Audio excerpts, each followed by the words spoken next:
The notification sound had become Alina's enemy.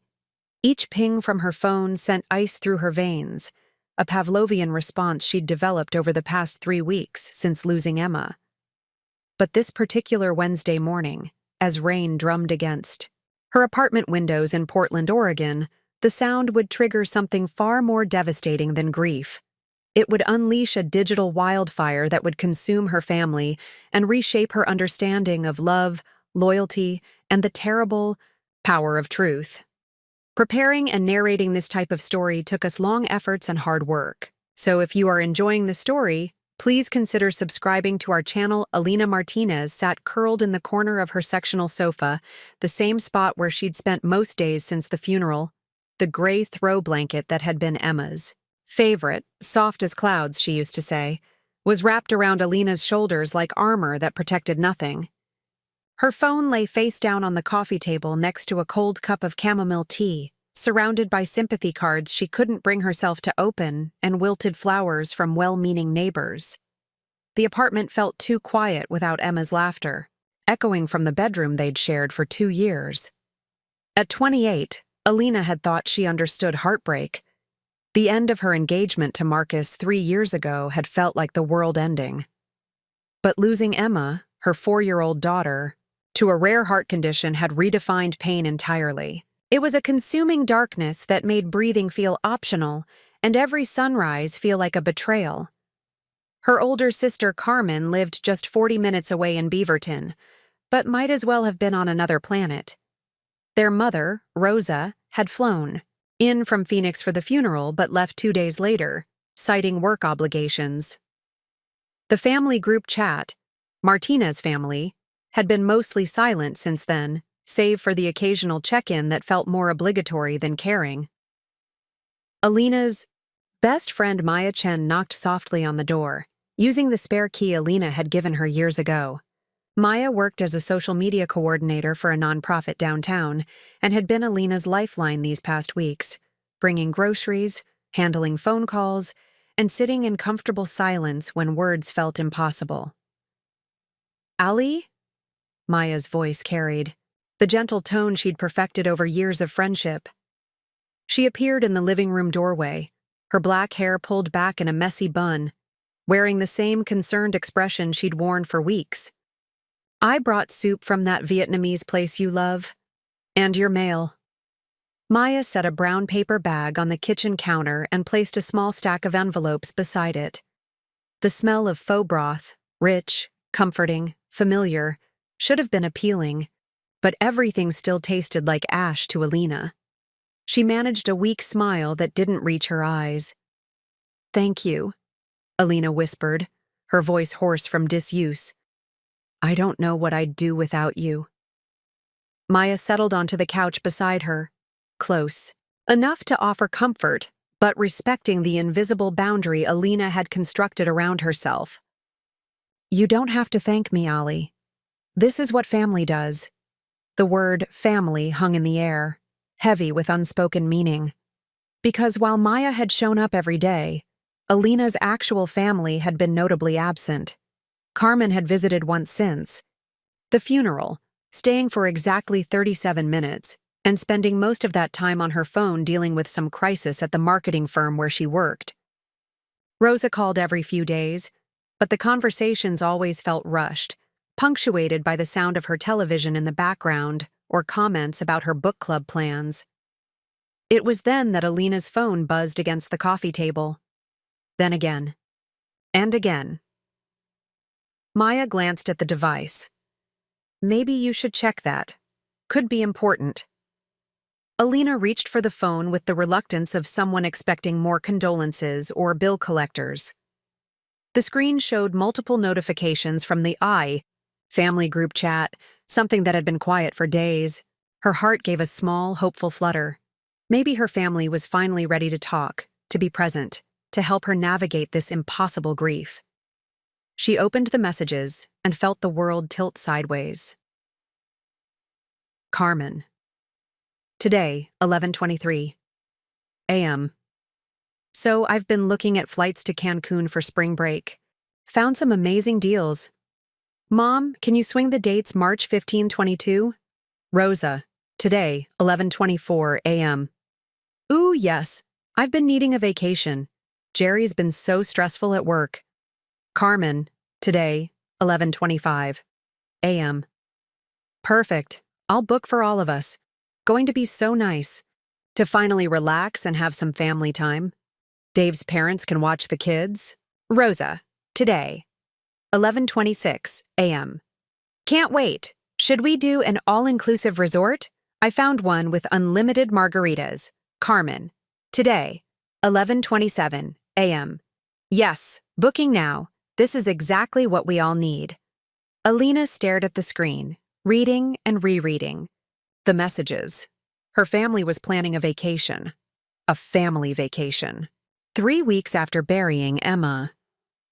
3 weeks of radio silence, and this is what they chose to discuss in their family group chat: margaritas and spring break deals. Maya noticed the change immediately. Alina's face had drained of what little color it held, and her hands were trembling as they gripped the phone. Allie? What is it? Alina couldn't speak. She handed the phone to Maya, who read the messages with growing disbelief. Her eyebrows drew together in confusion, then anger. Wait, Maya said slowly. They're planning a family vacation right now? And they're discussing it in front of you like… She stopped, unable to finish the sentence. Like I don't exist, Alina whispered. Like Emma never existed. The cruelest part wasn't just the timing, it was the casual nature of it all. The excited emoji. The easy assumption that everyone was available and eager to escape to paradise. The complete and utter absence of any acknowledgement of why one family member might not be in the mood for unlimited margaritas and beach time. Alina's grief began to transform into something sharper, more dangerous. For 3 weeks, she'd been drowning in self-doubt, wondering if she was too sensitive, too needy in her expectations of family support. Maybe people just didn't know how to help. Maybe they were giving her space. Maybe she was being unreasonable. But this wasn't space. This wasn't uncertainty about how to help. This was erasure. Maya was furious in the quiet way that made her most dangerous. Ali, I can't even process this level of thoughtlessness. Should I say something? Alina's voice was barely audible. Part of her wanted to pretend she hadn't seen it, to let them have their vacation and continue existing in the shadow of her grief alone. It would be easier, cleaner, less confrontational. But another part of her, a part that had been silent for weeks, was awakening. It was Emma's voice, actually, strong and clear, and asking the question that had become her motto during her brief, brilliant life. But what if we were brave, Mama? Emma had asked that question when they'd moved to Portland for Alina's new job as a graphic designer. She'd asked it when starting preschool. She'd asked it in the hospital, when the doctors explained about her heart condition with serious faces and gentle voices. Even at 4 years old, Emma had understood that bravery wasn't the absence of fear, it was action despite it. Alina took a screenshot of the conversation. It was a simple action, requiring just 2 button presses, but it felt monumental. The screenshot captured not just her family's words, but their casual cruelty, their ability to plan joy while she planned how to survive each hour without her daughter. I'm going to post this, she said suddenly. Maya looked up from the phone. Post? It where? Everywhere. Alina's voice was gaining strength. Twitter, Facebook, Instagram, Reddit. I'm going to post this and ask people if I'm crazy for feeling like my family has forgotten that Emma existed. Allie, are you sure? Once it's out there, people will see what I'm seeing. That my family is planning margarita vacations while I can barely get out of bed to shower. That they think family time is something that happens in Cancun, not in grief counseling or at grave sites or just sitting with someone who's drowning. Maya was quiet for a long moment, considering. Finally, she nodded. Okay, But let's think about how to frame this. You want people to understand, not just react. Together, they crafted a post that would, within hours, reach millions of people and fundamentally alter the trajectory of Alina's life. 3 weeks ago, I buried my 4-year-old daughter, Emma. This morning, my family's group chat exploded with vacation plans. I'm sharing this screenshot because I need to know, am I wrong to expect my family to remember that I'm still here? That Emma was here? Or is this just how grief works?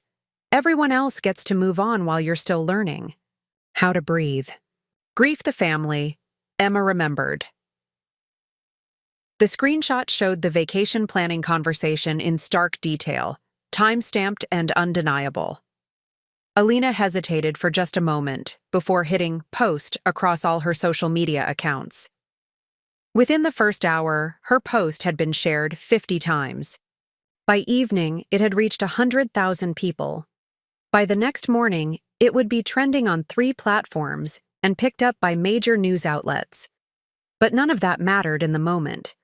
What mattered was that for the first time in 3 weeks, Alina felt something other than pure grief. She felt the possibility of being heard. The rain continued drumming against her windows, but inside, something fundamental had shifted. The silence that had suffocated her family's response to Emma's death was about to be broken, whether they wanted it to be or not. Maya squeezed her hand. What happens now? Alina looked at her phone, where notifications were already beginning to accumulate. Hearts, shares, comments from strangers offering support and expressing outrage on her behalf. She thought about Emma's question.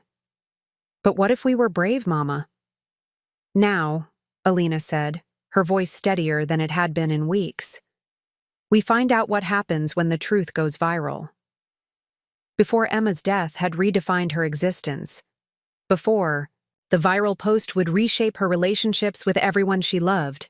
Alina Martinez had been building what she thought was a stable, if imperfect, life in Portland. The contradictions of her daily routine now felt surreal in retrospect. The careful balance she'd maintained between work deadlines and playground visits, between family obligations and the fierce independence she'd cultivated since Marcus left. Her apartment on Southeast Morrison had been their sanctuary. 2 bedrooms, 1 bathroom, with a kitchen window that faced east, so Emma could watch the sunrise while eating her cereal each morning. The walls were covered with Emma's artwork, finger paintings that looked like abstract expressionist masterpieces to Alina. Careful drawings of stick figure families that always included their cat, Mochi, who had died 2 years earlier but lived forever in Emma's imagination. The morning routine had been sacred. Emma would wake up at 6:30 a.m. exactly, without an alarm clock. As if her body had memorized the rhythm of the sunrise. She'd pad into Alina's room on bare feet, climb into bed, and whisper, "Mama, it's morning time." Never "wake up" or "get up," always, "it's morning time," as if she were announcing the arrival of a gift. Alina would make coffee for herself and chocolate milk for Emma, and they'd sit at their small dining table by the window. Emma would tell elaborate stories about her dreams while Alina checked her email, half listening to tales of unicorns who worked in grocery stores and cats who could fly but only on Tuesdays. Now the silence of her mornings felt violent. Work had been a refuge of sorts. Alina worked as a freelance graphic designer, primarily creating marketing materials for small businesses around Portland. Her clients loved her. She had an intuitive understanding of color and space that made even mundane products look appealing. Her home office was in the 2nd bedroom, but she'd often worked at the dining table so Emma could color beside her after preschool. Emma had been enrolled at Sunny Days Preschool on Alberta Street, a cheerful place with rainbow murals and teachers who genuinely seemed to love their job. Miss Jennifer, Emma's teacher, had called her sunshine personified at their last parent-teacher conference. Emma made friends easily, but also played contentedly alone, building elaborate block towers and explaining their architectural significance to anyone who would listen. The heart condition had been a shadow they lived with, not a crisis they anticipated. Emma had been born with a minor septal defect, a small hole in the wall between the chambers of her heart. The pediatric cardiologist, Dr. Patel, had explained that many children outgrow these conditions. They monitored it with annual checkups and echocardiograms, but Emma lived a normal, active life. She took swimming lessons, rode her bike, ran until she was breathless with laughter. The night everything changed had been unremarkable in its ordinariness. They'd had dinner, mac and cheese with peas that Emma picked out one by one. They'd watched half of Moana for the 100th time. Emma had brushed her teeth while singing the alphabet song twice, as instructed by their dentist. Alina had read her 3 books, as was their ritual. Goodnight Moon, one of Emma's choosing, and one that Alina picked. Emma had fallen asleep holding her stuffed elephant, Peanut, while Alina rubbed her back and hummed the lullaby her own grandmother used to sing, Arroró mi niño, arroró mi sol. The melody was Spanish, but Alina's grandmother had never taught her all the words, so she hummed the parts she couldn't remember. At 3:17 a.m., Alina woke to silence. Not Emma crying or calling for her, but the wrong kind of silence. The absence of the soft breathing sounds that had become the background soundtrack of her life. She found Emma unresponsive in her bed, Peanut still clutched in her small arms. The next hours were a blur of paramedics and sirens and harsh hospital lighting.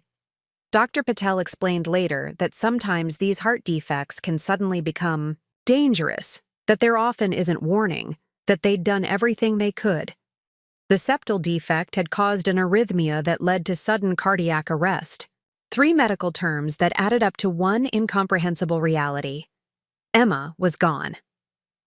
Alina's relationship with her family had always been complicated by distance and different life choices. Rosa, her mother, was 62 and had remarried 5 years. Ego to Jerry, a retired postal worker who spent most of his time watching sports and complaining about his back. They lived in a retirement community in Phoenix, where the main activities seemed to be water aerobics and gossip about neighbors' landscaping choices. Rosa had been supportive when Alina got pregnant with Emma, but had also made it clear that single motherhood was a choice she wouldn't have recommended. Mija, you have so much to offer, Rosa would say during their weekly phone calls. You're smart, you're pretty, you have a good job. Why make it harder on yourself?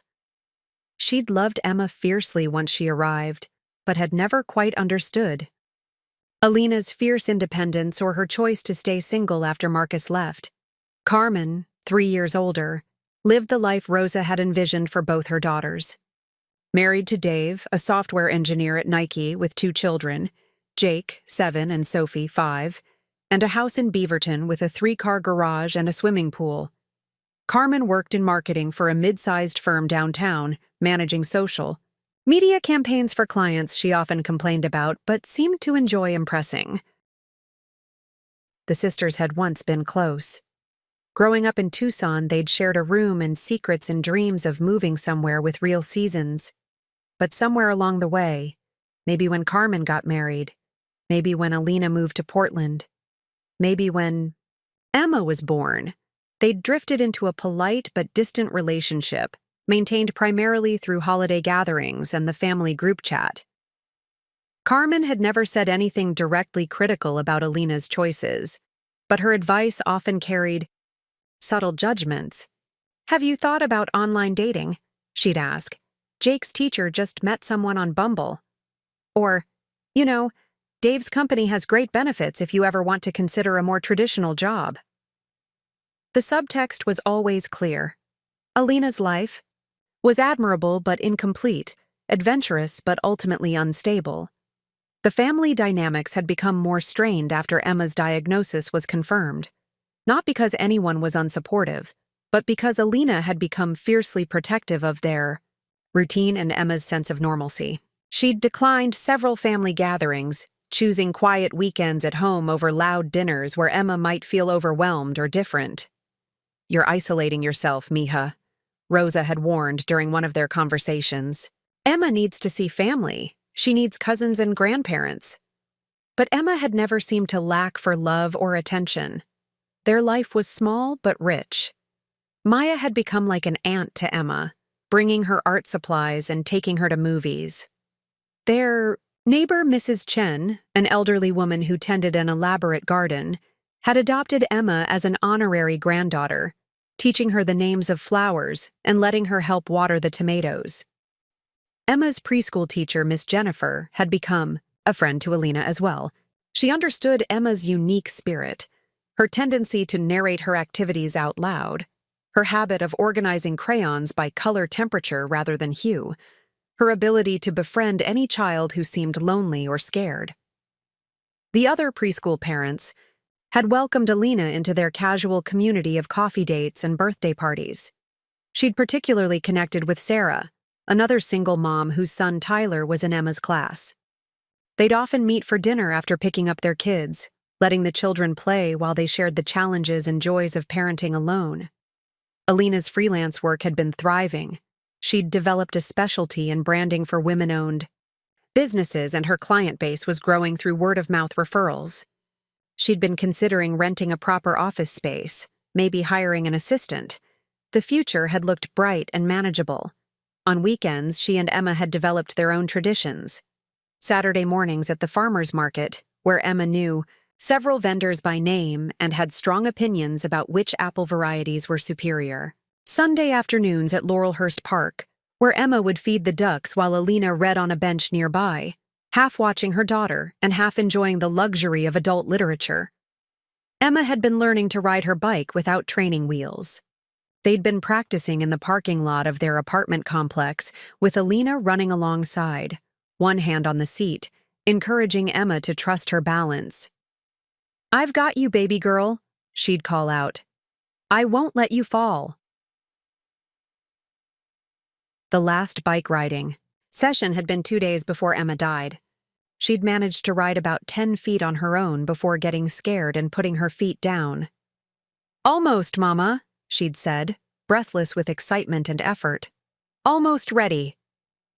Now, sitting in her apartment surrounded by Emma's belongings and the weight of her family's silence, Alina felt the cruel irony of that phrase. Almost ready. They'd been almost ready for so many things: kindergarten, riding bikes, maybe even a bigger apartment with a yard, almost ready for a future that would never come. The morning after posting the screenshot, Alina's phone was buzzing constantly. She'd accumulated thousands of comments, shares, and messages from strangers who had seen her post and felt compelled to respond. Many shared their own stories of family disappointment during times of grief. Others offered support, advice, or simply recognition that what had happened to her was genuinely cruel. But most importantly, people were sharing stories about Emma. Complete strangers were posting memories of their own lost children, their own heartbreak, their own experiences, of feeling forgotten by family during the worst moments of their lives. Emma's name was being spoken by thousands of people who had never met her, and somehow that felt like a gift Alina hadn't expected. Maya arrived around noon with coffee and pastries from their favorite bakery. She found Alina still on the couch, but sitting up straighter, scrolling through comments with an expression that was less hollow than it had been in weeks. "How are you feeling about all this?" Maya asked carefully, settling beside her friend. Alina was quiet for a moment, considering. "Like I'm finally not alone," she said. "For 3 weeks, I felt like I was crazy for expecting more from my family, like maybe I was being too sensitive or too needy. But look at this." She showed Maya a comment from a woman in Ohio. "My mother planned a cruise 2 weeks after my son died in a car accident. Some people think life just goes on, but grief doesn't follow anyone else's timeline. I'm so sorry for your loss. Emma sounds like she was beautiful." Another comment, from a man in Texas. "Lost my daughter to cancer 5 years ago. My brother asked me to be his best man 3 weeks later because it might cheer me up. I'll never forget how alone that made me feel. Your family owes you better than this." "People understand," Alina continued. Complete strangers understand what my own mother and sister don't. That feels significant. Maya nodded, but her expression was concerned. Have you heard from Carmen or your mom? Alina's phone had been buzzing with notifications, but she hadn't seen any from her family members. No, she said. Nothing. As if summoned by her words, her phone rang. Carmen's name appeared on the screen, along with her contact photo, a professional headshot from her company website, smiling with the practiced warmth of someone who works in marketing. Alina stared at the phone for several rings before answering. Ali? Carmen's voice was tight, stressed. What the hell is going on? My phone is blowing up. People are calling me at work. Someone sent my boss a link to your post. The anger in Carmen's voice was immediate and sharp, cutting through any possibility that this call might be an apology or expression of concern. Hello to you too, Alina said quietly. Don't hello to you to me. You posted our private family conversation on the internet. Do you have any idea how embarrassing this is? Alina felt something cold and hard settling in her chest. Embarrassing. For who? For all of us. For me. I have a professional reputation to maintain. I can't have my personal life splashed across social media like some kind of reality TV drama. Your personal life? Alina's voice was getting stronger. Carmen, my daughter died 3 weeks ago. Your niece. And the first time you've chosen to communicate in the family group chat since the funeral was to plan a vacation. How do you think that felt? There was a pause, and Alina could hear Carmen's breathing, could almost see her sister pressing her fingers to her temples in the gesture she'd made since childhood when she was frustrated. Look, Carmen said, her tone shifting to the reasonable voice she used in business meetings. I know you're grieving. I know this is hard. But we thought you needed space. We didn't want to bother you. Planning a family vacation in front of me isn't giving me space, Carmen. It's erasing me. That's not... We weren't thinking... Exactly, Alina interrupted. You weren't thinking about me at all.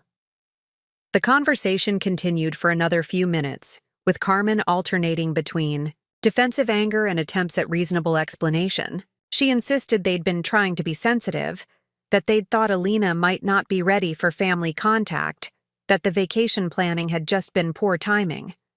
But never once did she say she was sorry. Never once did she acknowledge that their approach had been hurtful, and never once did she mention Emma's name. After Carmen hung up, promising to call Mom and figure out how to handle this situation, Alina sat in silence for a long moment. How do you feel? Maya asked gently. Clearer, Alina said. Sadder, but clearer. Carmen is more worried about her professional reputation than about the fact that I'm drowning. That tells me everything I need to know. She looked at her phone again, where hundreds of new comments had appeared in just the last hour. Stories of support, shared grief, recognition that what had happened to her family wasn't normal or acceptable. People who had never met Emma were honoring her memory with more thoughtfulness than her own grandmother had shown.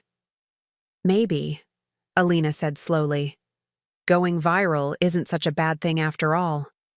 The viral explosion happened faster than Alina could have imagined. By Thursday morning, her post had been shared over 50,000 times across platforms. By Thursday evening, it had reached 500,000 people. Local news stations in Portland began calling. National outlets picked up the story. Someone created a hashtag, Emma Remembered, and suddenly her daughter's name was trending alongside discussions of family dynamics, grief support, and the callousness of social media culture itself. Alina found herself at the center of a digital hurricane she hadn't anticipated. Her simple question, am I wrong to expect my family to remember that I'm still here, had touched a nerve that reached far beyond her personal situation. She was getting interview requests from CNN, The Today Show, and dozens of smaller outlets. Grief counselors were reaching out to offer support. Strangers were sending flowers to her apartment building, but the responses weren't universally supportive. As the story gained traction, a counter-narrative began emerging. Some people accused her of exploiting her daughter's death for attention. Others argued that she should have handled the situation privately, that airing family business online was tasteless and manipulative. A few particularly cruel commenters suggested that she was an attention-seeking single mother who had probably driven her family away with her neediness. Maya had essentially moved into Alina's apartment, fielding phone calls and helping sort through the overwhelming response. They'd had to change Alina's phone number twice as it kept getting leaked online. The apartment building's main entrance was frequently crowded with reporters and curious onlookers, forcing Alina to use the back exit when she needed to leave. "This is insane," Maya said Thursday evening, scrolling through her laptop while Alina sat surrounded by printed emails from interview requests. "Oprah's people called? Actual Oprah." Alina looked up from a handwritten letter that had somehow found its way to her address.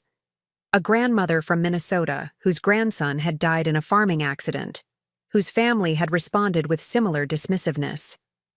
"I never wanted any of this," she said. "I just wanted my family to acknowledge that Emma existed." "And now millions of people are acknowledging that Emma existed," Maya pointed out gently. "Look at this." She turned her laptop screen toward Alina, showing a Facebook group that had been created in Emma's memory. Emma's Angels. 14,000 members in 2 days.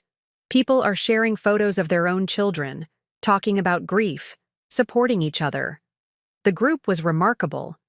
Parents who had lost children were finding each other, sharing resources, offering practical support. Several people had organized local gatherings in Emma's honor. A woman in Denver had started a fund to buy books for children's hospitals, calling it the Alina Martinez Reading Project. But the positive responses were complicated by the increasingly hostile attention from her family. Rosa had called Wednesday night, furious and hurt. "Alina Maria Martinez," her mother had said, using her full name in the tone that had terrified Alina as a child. "How could you do this to us? How could you make our private business public like this?" "Mom, they were planning a vacation. We were trying to heal. We were trying to find some joy after losing Emma, too. Do you think you're the only one who loved that little girl?" The accusation had hit like a physical blow. "Then why didn't you call me? Why didn't you visit? Why didn't you even mention her name?" "Because we didn't know what to say. Because we were giving you space. Because we were grieving too and we didn't know how to help." It was the first time Rosa had admitted to her own grief. But even then, she couldn't seem to understand why the vacation planning had been so hurtful. She hung up after demanding that Alina delete the post and fix this mess you've made. Carmen's response had been more calculated and, in some ways, more devastating. She'd written a long Facebook post of her own, not sharing Alina's original content, but crafting a careful narrative that painted her as a concerned sister trying to help a grieving sibling who had, unfortunately, chosen to handle her pain in a very public way. Carmen's post read, "Family is complicated, especially during times of grief. We all process loss differently, and sometimes our attempts to give each other space can be misunderstood. I love my sister deeply, and I'm praying for her healing during this incredibly difficult time. I would ask for privacy for our family as we work through this together. Emma was a beautiful little girl who brought joy to all of us, and her memory deserves better than being part of a social media controversy." The post was masterful in its manipulation, acknowledging Emma while simultaneously positioning Alina as the problem, expressing love while requesting privacy that would effectively silence further discussion. Several of Carmen's friends and colleagues had shared it, creating a counter-narrative that painted Alina as an unstable, grief-stricken mother who was exploiting her daughter's death for attention. The most hurtful part was Carmen's phrase, "Emma's memory deserves better," as if Alina's desperate cry for acknowledgement had somehow dishonored her daughter rather than honoring her. Maya was furious when she saw Carmen's post. "She's gaslighting you," she said. "This is textbook manipulation. She's making herself look like the reasonable one while making you look unstable." But the public was largely seeing through Carmen's careful PR approach. The comments on her post were brutal. "We were giving you space? By planning family vacations? That's not space. That's erasure. If this is how you treat your sister after she loses a child, I hope she finds better family elsewhere. My sister came over every day for 2 months after I lost my son. She brought groceries, cleaned my house, and let me cry. That's what family does." The situation escalated on Friday when a local Portland news station, Coin 6, ran a segment about the viral post. They'd interviewed Dr. Sarah Mitchell, a grief counselor, at OHSU, who provided context about typical family responses to child loss. "What we often see," Dr. Mitchell explained to the reporter, "is that families assume the grieving parent wants to be left alone, when actually what they most need is consistent presence and acknowledgement.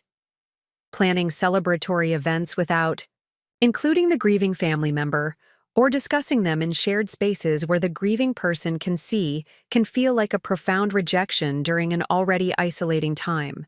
The news segment also included reactions from viewers, many of whom had seen Alina's post and wanted to share their own experiences.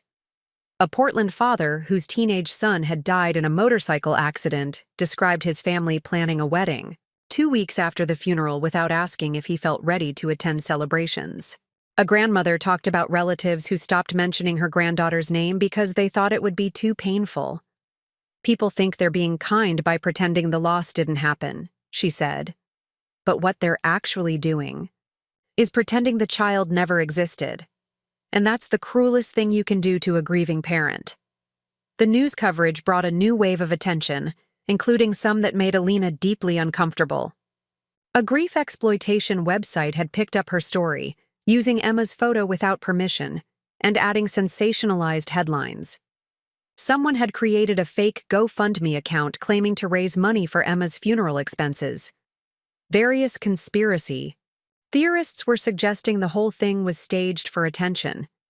But most disturbing was the way the story had taken on its own life, separate from Alina's actual experience.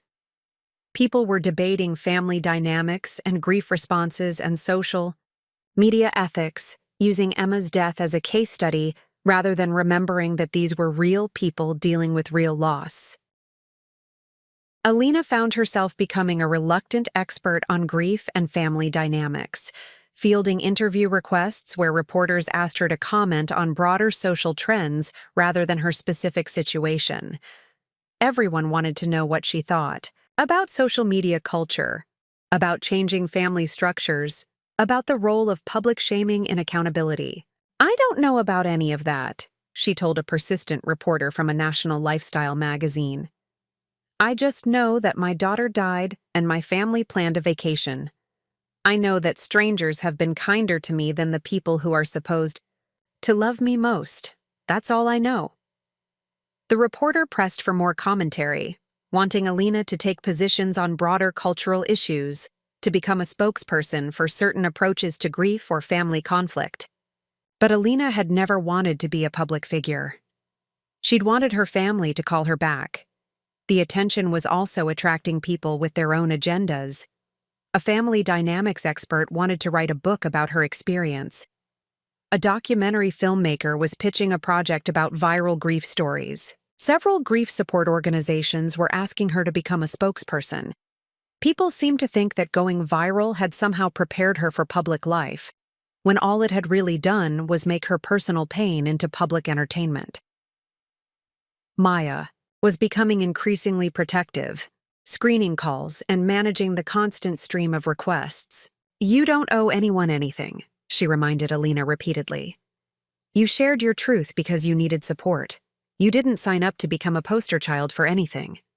But the requests kept coming, and some of them were harder to refuse than others. A support group for bereaved parents in Seattle wanted her to speak at their monthly meeting. A children's hospital in San Francisco was hosting a grief awareness event and hoped she might participate. These weren't exploitation opportunities. They were genuine invitations to connect with other people dealing with similar loss. The most meaningful contact had come from Dr. Jennifer Walsh, a researcher at Johns Hopkins who studied family responses to child loss. She'd reached out not for an interview, but to thank Alina for making visible a dynamic that her research had documented, but that rarely received public attention. "What you're describing," Dr. Walsh explained in their phone conversation, "is actually very common. Families often respond to child loss with what we call protective avoidance. They think they're helping by not bringing up painful topics, but what they're actually doing is isolating the grieving parent at the moment they most need connection." Dr. Walsh's research had followed hundreds of families through the first year after losing a child. The patterns she'd identified were heartbreakingly consistent. Well-meaning relatives who stopped calling because they didn't want to bother the grieving parent. Family gatherings planned around the assumption that the bereaved family wouldn't want to attend. Conversations carefully steered away from any mention of the deceased child. "The vacation planning you described," Dr. Walsh continued, "is a particularly painful example because it demonstrates not just avoidance, but active exclusion. Your family was planning joy and connection while you were experiencing the deepest pain of your life, and they were doing it in a space where you could witness their exclusion of you." The conversation with Dr. Walsh helped Alina understand that her viral moment had inadvertently opened a window into a widespread problem that rarely received public attention. Grieving parents were often isolated not by malicious intent, but by family members who genuinely believed they were being helpful by giving space or not dwelling on sadness. But understanding the psychology didn't make the personal pain less acute. By Friday evening, Alina still hadn't received a single direct apology from either Carmen or Rosa. No acknowledgement that their approach had been hurtful. No recognition that Emma deserved to be mentioned, remembered, honored in their family conversations. Instead, she'd received a text message from Carmen that felt like a business negotiation. "Allie, this has gone far enough. You've made your point. Can we please talk privately about how to move forward? This public thing isn't helping anyone." The message was telling in what it didn't contain. No apology, no acknowledgement of Emma, no recognition that Alina's pain was valid. Just a request to make the public attention go away so they could return to the silence that had been suffocating Alina for weeks. Maya found Alina crying over the text message Friday night, not from sadness but from a kind of clarifying rage. "They still don't get it," Alina said. "Carmen thinks this is about the public attention. She thinks I posted that screenshot to embarrass them. She doesn't understand that I posted it because I was drowning, and they weren't even throwing me a rope." "What do you want to do?" Maya asked. Alina looked around her apartment, at Emma's drawings still taped to the refrigerator, at the stuffed elephant Peanut sitting on the couch where Emma used to watch cartoons, at the growing pile of letters from strangers who had been moved. "By her story. I want to honor Emma," she said finally.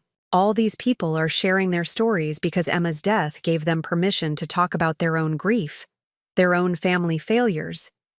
Maybe that matters more than whether Carmen is embarrassed at work."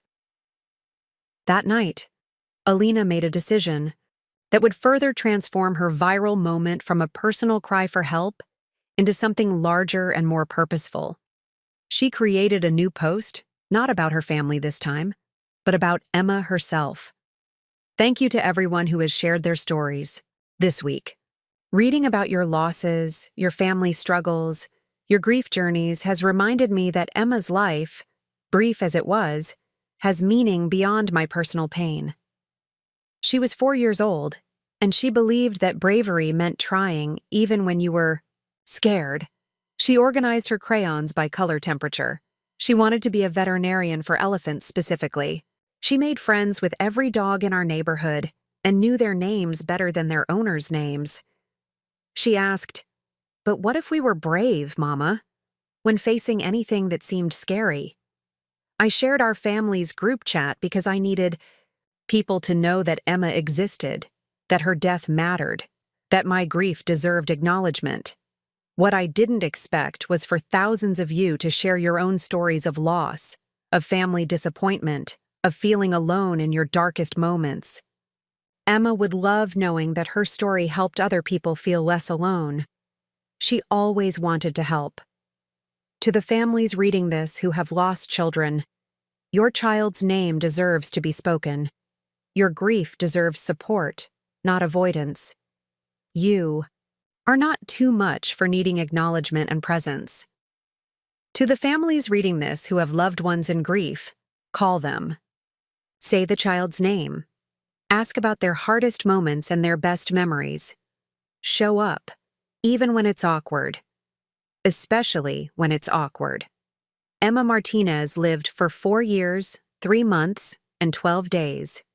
She made the world brighter. I will never stop saying her name. Emma remembered. The post was shared 80,000 times in the first 12 hours. But more importantly, it shifted the conversation from Alina's family drama to something more constructive, a broader discussion about how communities can better support grieving families. Parents began sharing their own children's names, ages, and brief descriptions of who they'd been. The Dr. Emma Remembered hashtag evolved into a memorial space where deceased children were celebrated rather than avoided. Grief counselors shared resources. Support groups gained new members. Carmen called again Saturday morning, but this time her tone was different, not angry, but pleading. Ali, I need you to understand. Something. Mom is in the hospital. Alina's heart stopped. What happened? She had chest pains last night. They think it was anxiety, but they're keeping her overnight for observation. She's been having panic attacks since your post went viral. She feels like everyone is judging her like she's a terrible grandmother. The neighbors keep asking her about the story they saw on the news. For a moment, Alina felt the old familiar guilt, the family conditioning that made her responsible for everyone else's emotional well-being. But then she remembered Emma's question. But what if we were brave, Mama? I'm sorry Mom is in the hospital, Alina said carefully. I hope she's okay. But Carmen, 3 weeks ago, she flew home from Emma's funeral and didn't call to check on me once. Not once. And when she finally did communicate in our family chat, it was to plan a vacation. If she's having anxiety about public judgment, maybe that should tell her something about her choices. She was grieving too, Ali. We all were. Then why didn't you grieve together? Why didn't you call me? Why didn't you say Emma's name? Carmen was quiet for a long moment. When she spoke again, her voice was smaller, less defensive. We didn't know what to say. We were scared of making it worse.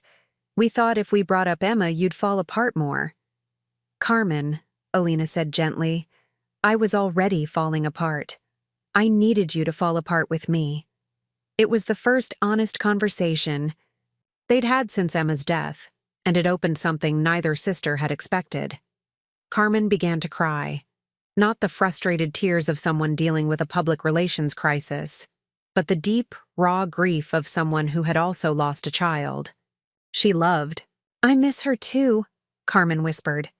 Jake and Sophie keep asking when Emma is coming to play again. I didn't know how to explain it to them. I didn't know how to explain it to myself. So you planned a vacation instead. So I planned a vacation instead, Carmen admitted.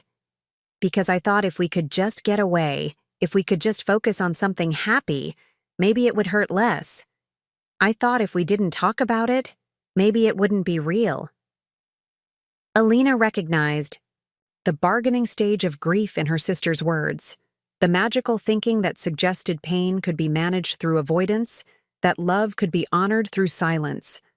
Carmen, the vacation planning wasn't the real problem. The real problem was doing it in front of me without acknowledging that I might not be ready for family celebrations. The real problem was 3 weeks of silence.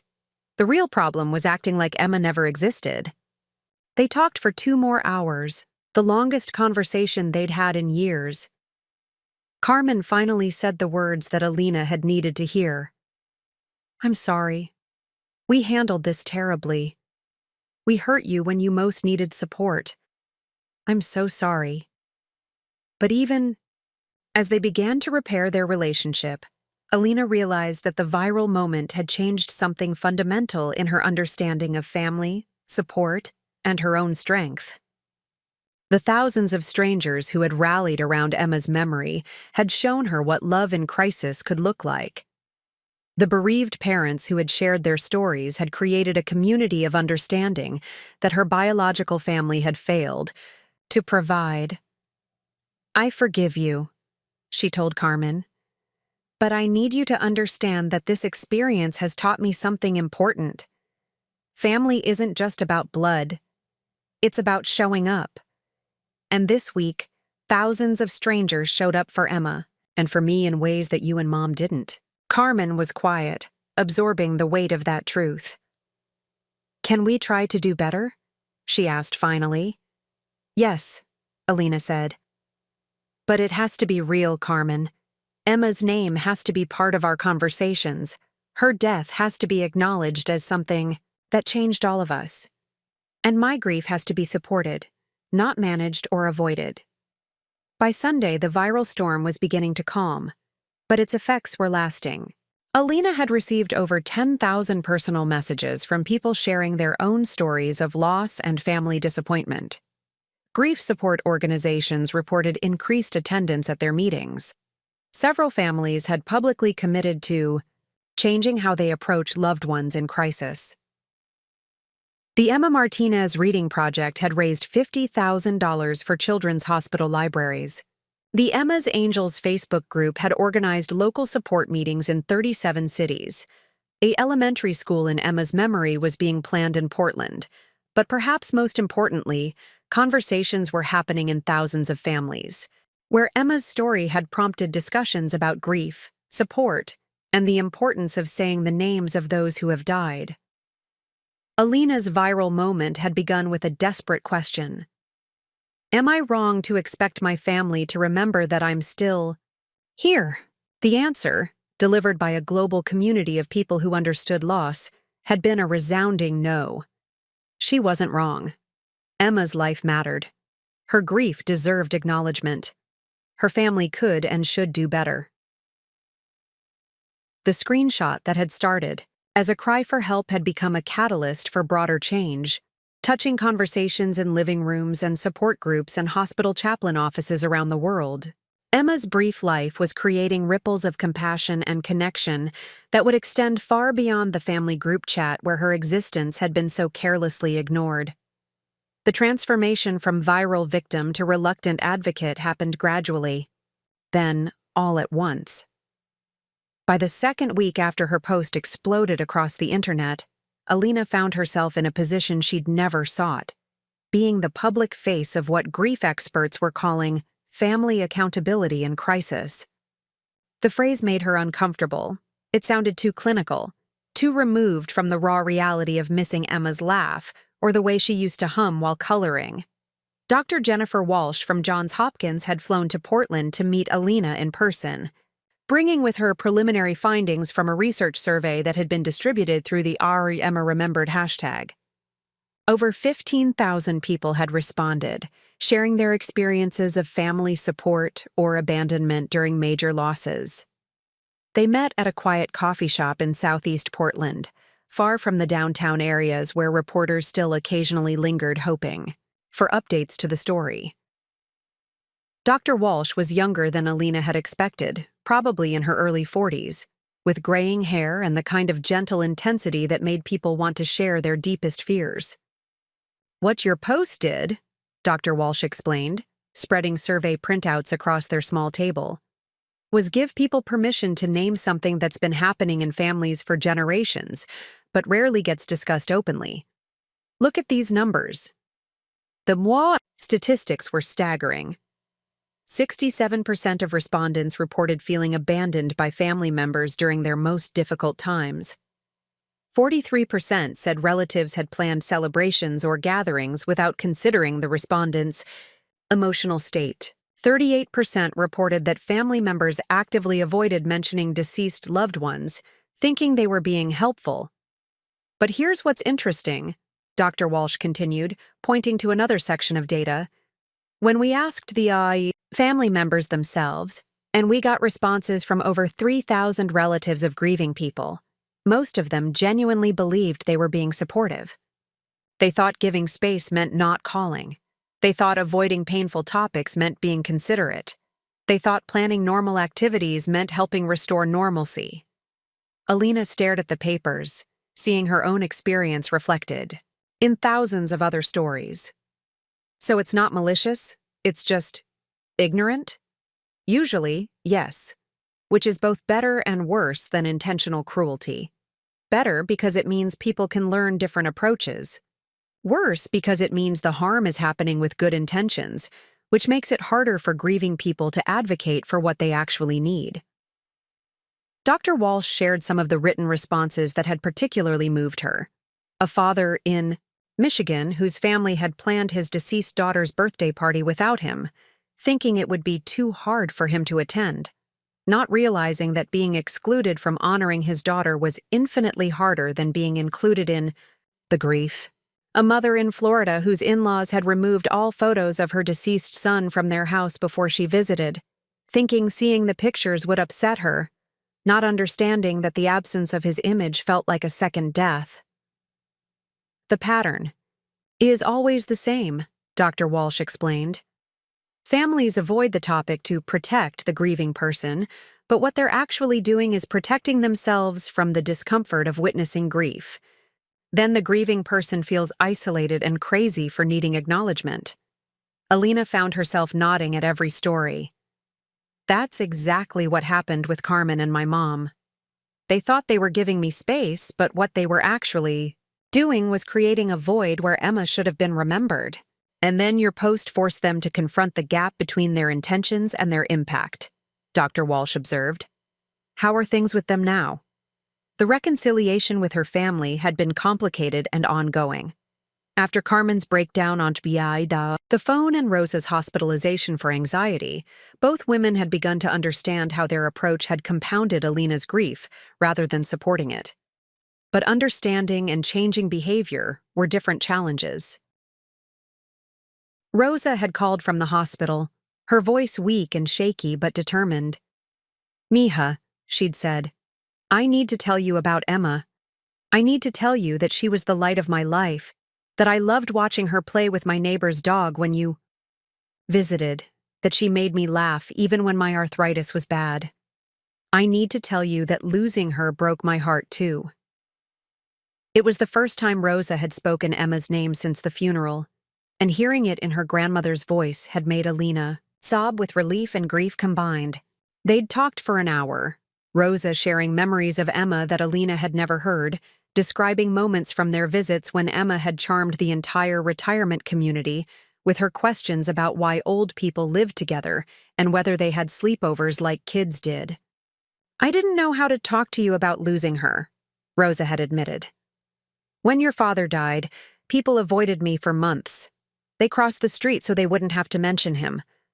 I thought I was protecting you from that same discomfort, but I made it worse, didn't I?" The conversation had opened a door to discussing Rosa's own experience with grief and family response when Alina's father had died of a heart attack 15 years earlier. Rosa had been 37, suddenly widowed with 2 daughters, and her extended family had responded with the same uncomfortable avoidance that she'd later inflicted on Alina. It's a cycle, Rosa had realized. We learn to grieve alone because that's what people expect from us. Then we pass that isolation on to the next person. Carmen had taken a more active approach to making amends.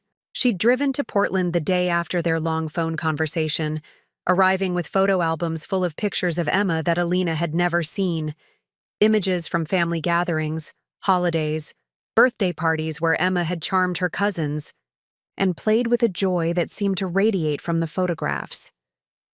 "I didn't share these at the funeral because I thought seeing them would make you sadder," Carmen had explained. "But you should have them. You should see how happy she was with all of us, how much she was loved." They'd spent hours going through the pictures, Carmen sharing stories that Alina treasured, Emma at Carmen's house last Christmas, insisting on helping make cookies but eating more dough than made it into the oven. Emma teaching Jake and Sophie to play a game she'd invented where you had to hop on one foot while singing the alphabet, backwards. Emma curled up with Dave during a movie, falling asleep against his shoulder while clutching Peanut. She was so proud of being their cousin, Carmen had said, tears streaming down her face. She used to tell people she had big kid cousins like it was the most impressive thing in the world. But perhaps the most meaningful gesture had come when Carmen showed Alina her phone. She'd changed the family group chat name from Martinez family to Martinez family, missing Emma, and had posted a message to the group. I want to be clear about something. When Ali shared our conversation publicly, she wasn't trying to hurt us or embarrass us. She was drowning, and we threw her an anchor instead of a life preserver. We planned a vacation without considering that she might not be ready for family celebrations. We avoided talking about Emma because we thought it would be easier. But what we actually did was erase her from our family conversations at the moment when Ali most needed her remembered. I'm sorry, Ali. Emma was perfect, and she deserved better. From all of us. We all did. The post had been shared publicly, a kind of counter-apology to Carmen's earlier defensive response, and it had generated its own wave of attention from people who appreciated seeing accountability and growth, rather than just defensiveness. But the family reconciliation, while healing, was just one aspect of how Alina's life had been transformed by viral attention. She'd received offers to write a book, to speak at conferences, to become a spokesperson for grief support organizations. A production company wanted to make a documentary about her experience. Several nonprofit organizations had offered her paid positions as a grief advocacy coordinator. The attention was overwhelming and sometimes intrusive, but it had also connected her with resources and communities she'd never known existed. The Emma's Angels Facebook group had evolved into a sophisticated support network with local chapters, trained peer counselors, and partnerships with grief therapists around the country. Maya had essentially become her informal manager, screening opportunities and helping her think through which requests aligned with honoring Emma's memory versus which ones felt exploitative. You don't have to become a public figure if you don't want to, Maya reminded her regularly. You can take the support and connection and leave the rest. But some opportunities felt genuinely meaningful. Dr. Mitchell, the grief counselor from OHSU who had been interviewed about Alina's story, had invited her to speak at a training session for hospital staff about family communication during crisis. The invitation wasn't asking her to be an expert on grief theory, but rather to share her experience so that medical professionals could better understand how their guidance to families might help or harm. Alina had accepted, and the presentation had been more powerful than she'd expected. Speaking to a room full of doctors, nurses, and social workers about the impact of family silence during Emma's illness and death, she'd seen recognition dawn on several faces. When Emma was in the hospital, she'd told the group, the staff kept telling my family that I needed support, but they never specified what that should look like. So my family defaulted to what felt comfortable for them, giving me space, avoiding painful topics, waiting for me to reach out when I was ready. But I was never going to be ready. I needed them to reach out to me. One nurse had raised her hand during the Q&A. What should we tell families? How can we be more specific about what support looks like? Tell them to say the child's name. Alina had replied immediately. Tell them to call even if they don't know what to say. Tell them to show up even if it's awkward. Tell them that grief isn't something you get over. It's something you learn to carry, and you can't learn to carry it alone. The session had led to OHSU updating their discharge instructions for families dealing with child loss, including specific guidance about maintaining connection and communication rather than generic advice about getting support. Similar speaking opportunities had followed: a training for family therapists, a workshop for school counselors, a presentation at a pediatric cardiology conference where medical professionals wanted to understand how family dynamics affect patient care. Each speaking engagement reinforced Alina's growing understanding that Emma's story had resonated, not because it was unique, but because it was common. Thousands of families were navigating grief with the same misguided approaches that had isolated her, and many of them had never had the language or permission to name what was happening.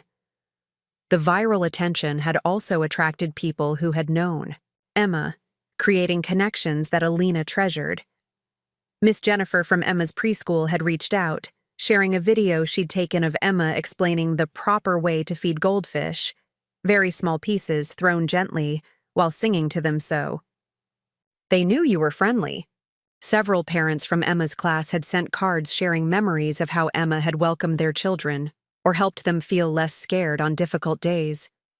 Mrs. Chen, their elderly neighbor, had appeared at Alina's door with a small potted plant, cutting from her garden that Emma had particularly loved. She always said this one smelled like birthday cake, Mrs. Chen had explained. I thought you should have it. These connections reminded Alina that Emma's impact during her brief life had been real and lasting, that the public attention around her death was just amplifying love that had already existed. But the viral experience had also brought challenges that Alina was still learning to navigate. Privacy had become a luxury she could no longer take for granted. Her apartment building had installed additional security after someone had managed to get into the lobby and leave flowers outside her door. A kind gesture that had nonetheless made her feel unsafe. She'd received thousands of messages from well-meaning people, but she'd also received criticism and harassment from those who felt she'd been attention-seeking or manipulative. Some people had questioned whether Emma had really existed, demanding proof of her death. Others had suggested that Alina had deliberately created family drama for social media fame. The cruel responses had been devastating at first, but Maya and Dr. Walsh had helped her understand that they were inevitable byproducts of any public attention, and that they said more about the commenters than about her situation. Grief makes people uncomfortable, Dr. Walsh had explained. When someone shares their pain publicly, it forces others to confront their own mortality, their own family relationships, their own capacity for empathy. Some people respond by attacking the messenger rather than examining their own discomfort, the poor. Most difficult aspect of the viral attention had been the way it threatened to overshadow Emma herself. Media coverage often focused more on the family drama and social media dynamics than on the little girl whose death had started the conversation. Reporters wanted to discuss digital culture and family psychology, but rarely asked about Emma's personality, her dreams, her favorite books, or the way she used to narrate her activities in the voice of a nature documentary. Alina had become more selective about interviews, agreeing only to those that would honor Emma's memory, rather than just analyzing the viral phenomenon. She'd partnered with the Alina Martinez Reading Project to ensure that any media attention would direct people toward resources that actually helped bereaved families rather than just generating clicks.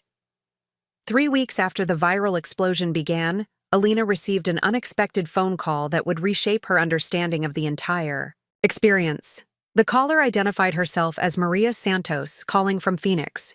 "Ms. Martinez," she said, her voice nervous but determined. "I hope you don't mind me calling. I got your number from a mutual friend. I wanted to thank you for sharing your story and to tell you about my daughter, Isabella." Maria's story was achingly familiar. Isabella had died in a car accident 6 months earlier, at age 7. Maria's family had responded with the same protective avoidance that Alina's family had shown, avoiding Isabella's name, removing photos, suggesting that Maria needed to move forward rather than dwelling on sadness. "When I saw your post," Maria continued, "I realized I wasn't crazy for feeling abandoned by my family. Your courage to speak publicly gave me permission to have conversations with my relatives that I'd been too afraid to start. We're finally talking about Isabella now.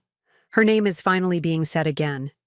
The call lasted 2 hours, with Maria and Alina sharing memories of their daughters and strategies for maintaining their presence in family conversations. By the end, they'd made plans to stay in contact, and Maria had agreed to help organize an Emma's Angels chapter in Phoenix. It was the first of dozens of similar calls. Parents who had been inspired by Alina's story to advocate for their own needs.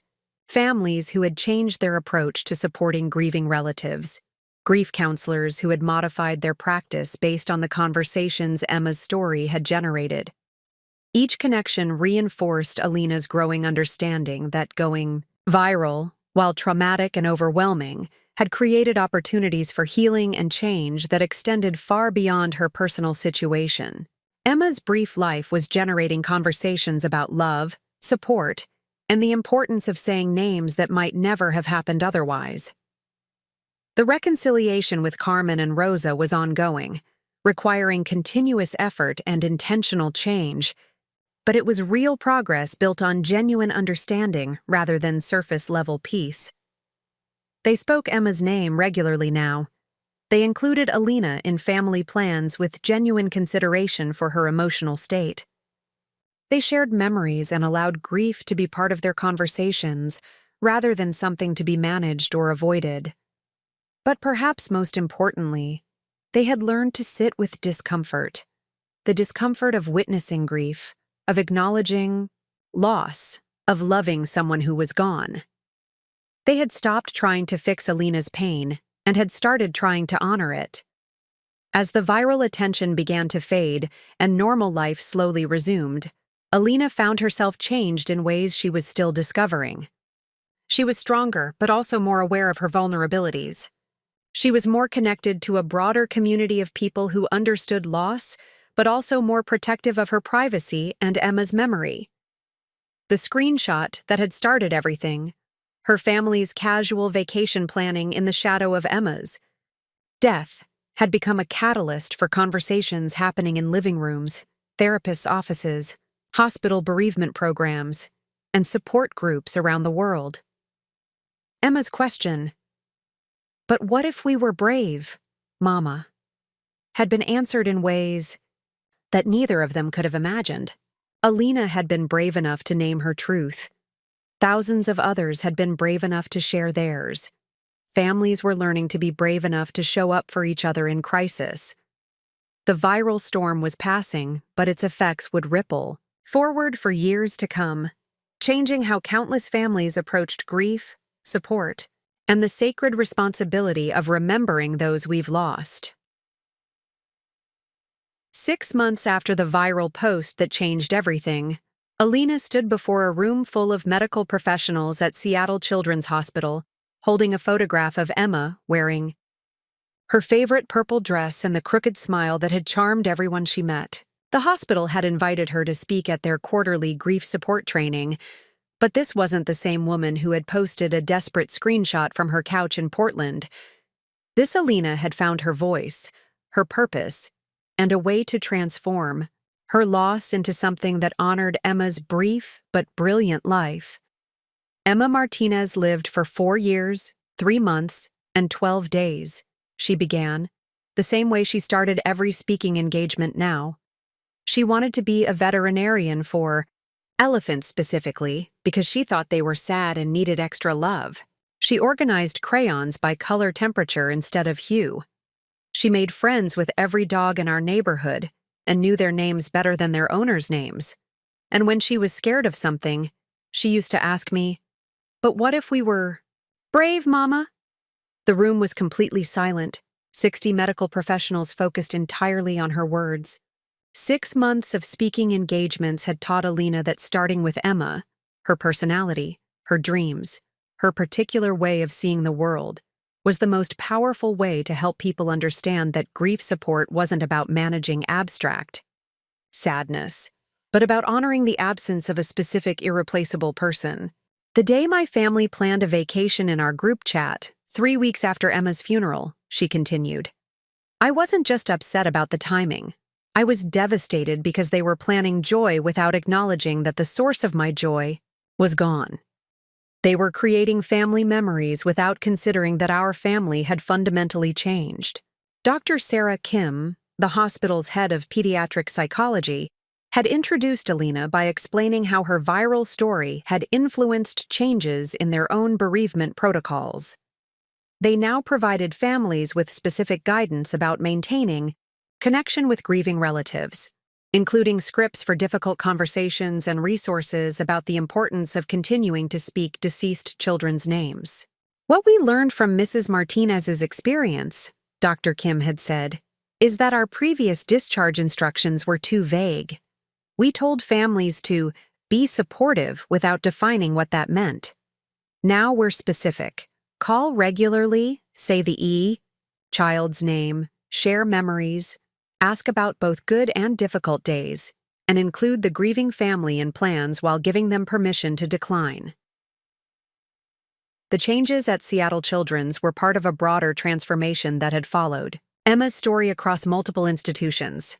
The Dr. Emma Remembered hashtag had evolved beyond social media into a professional movement, with hospitals, hospices, and grief counseling organizations updating their protocols based on the conversations Alina's post had generated.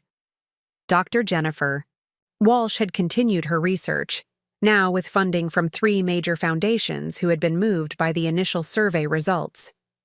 Her follow-up study tracked families who had implemented the communication strategies highlighted by Emma's story, comparing their grief recovery patterns to those who continued traditional approaches. The preliminary results are remarkable, Dr. Walsh had told Alina during their most recent conversation. Families who maintain active communication about deceased children, who include grieving relatives in planning, who resist the urge to avoid painful topics. These families show significantly better outcomes in terms of overall family functioning, individual mental health, and maintenance of family bonds. The Emma Martinez Reading Project had grown beyond anyone's expectations, raising over $500,000 to create libraries in children's hospitals and donate books to families dealing with pediatric loss. But more meaningfully, it had sparked similar projects in Emma's honor around the country. A playground in Portland bore a small plaque remembering her love of swings. A scholarship fund at her preschool supported families who couldn't afford tuition. An annual Emma Day at the zoo featured special programming about elephant care, honoring her specific veterinary dreams. Maya had documented much of this growth, creating a website that tracked the various projects and connections that had emerged from Emma's story. She'd taken a leave of absence from her nonprofit job to help Alina manage the overwhelming response to her viral moment, but had found the work so meaningful that she'd decided to make it permanent. "I've never seen anything like this," Maya told reporters who asked about the sustained impact of the story. Usually viral moments fade quickly, but Emma's story created lasting change because it touched something universal, the need to be seen and remembered during our darkest times. The Emma's Angels Facebook group had become a sophisticated support network with over 100,000 members, local chapters in 47 states, and partnerships with major grief counseling organizations.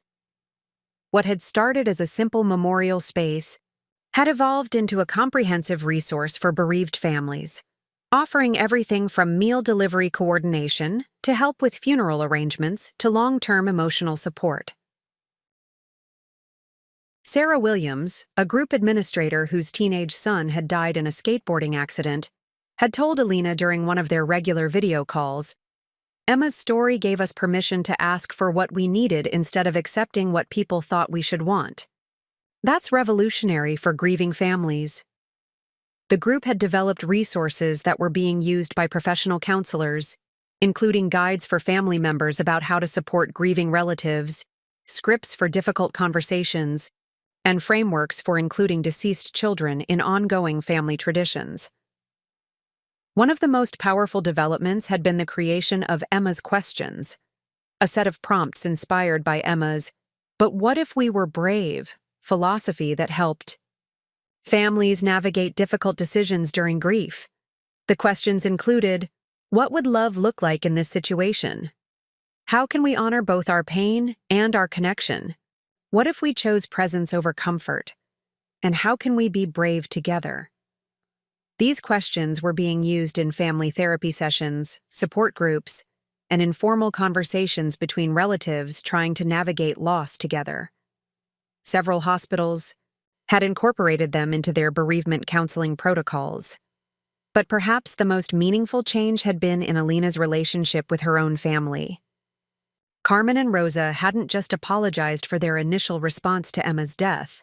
They had fundamentally altered how they approached grief, support, and family communication.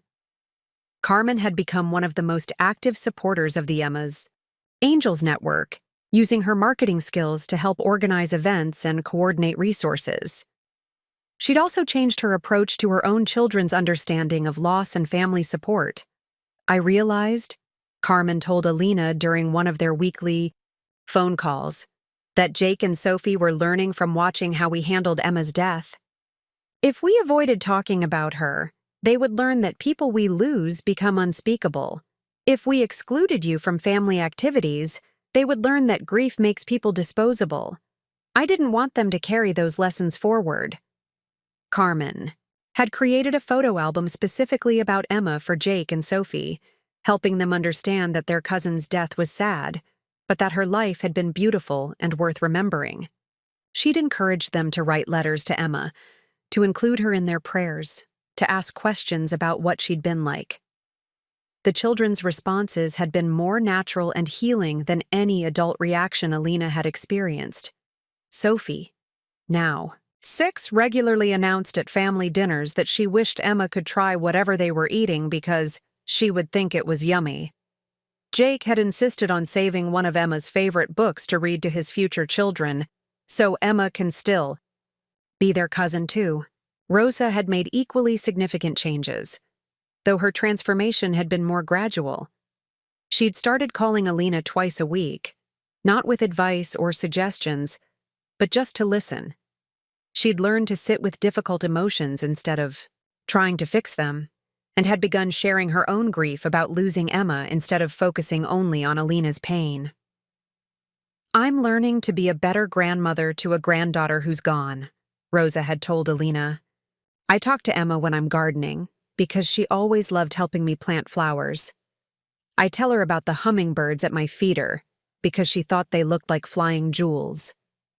I'm learning that love doesn't end with death, but the expression of love has to change." Rosa had also reached out to other grandparents in her retirement community who had experienced similar losses, creating an informal support group that met. Rosa had also reached out to other grandparents in her retirement community who had experienced similar losses, creating an informal support group that met monthly at the community center. They called themselves the Remembering Circle and spent their time sharing stories about grandchildren who had died, learning together how to maintain connection with their adult children during crisis, and supporting each other through the unique grief of losing a grandchild. "We're learning that grief doesn't have an expiration date," Rosa had told the local Phoenix newspaper when they'd covered the group's formation. "And we're learning that love means showing up, especially when it's uncomfortable." The first anniversary of Emma's death arrived with an autumn rain that reminded Alina of that morning when everything changed.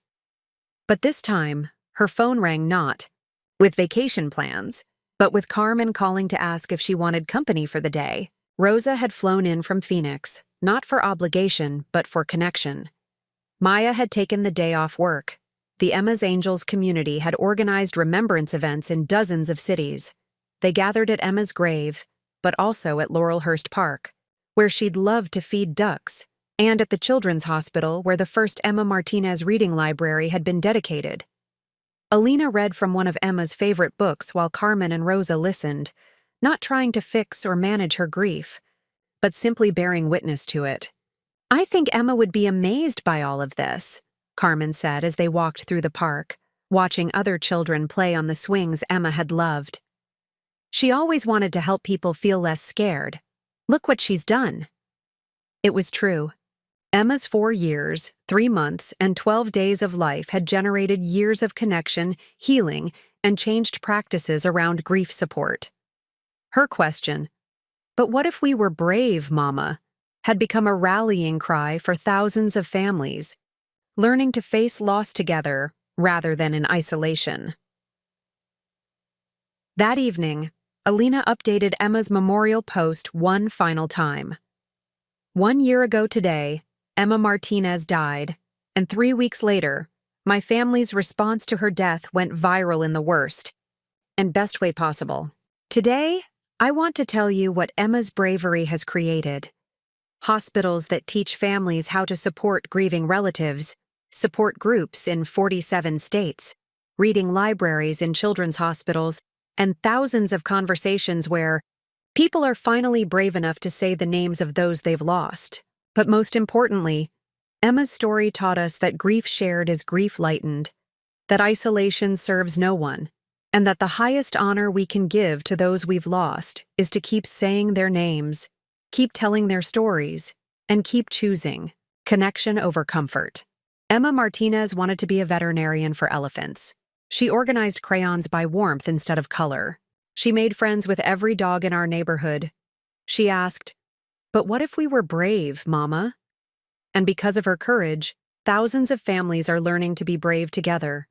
Her life mattered, her death mattered, and the love that followed both will matter for generations to come. The Emma Remembered. The post received over 1 million interactions, but for Alina, the number that mattered most was 1. Emma's name, spoken and remembered, forever. If this narrative moved you, challenged you, or made you think differently about how we support each other during life's most difficult moments, I invite you to subscribe to our podcast.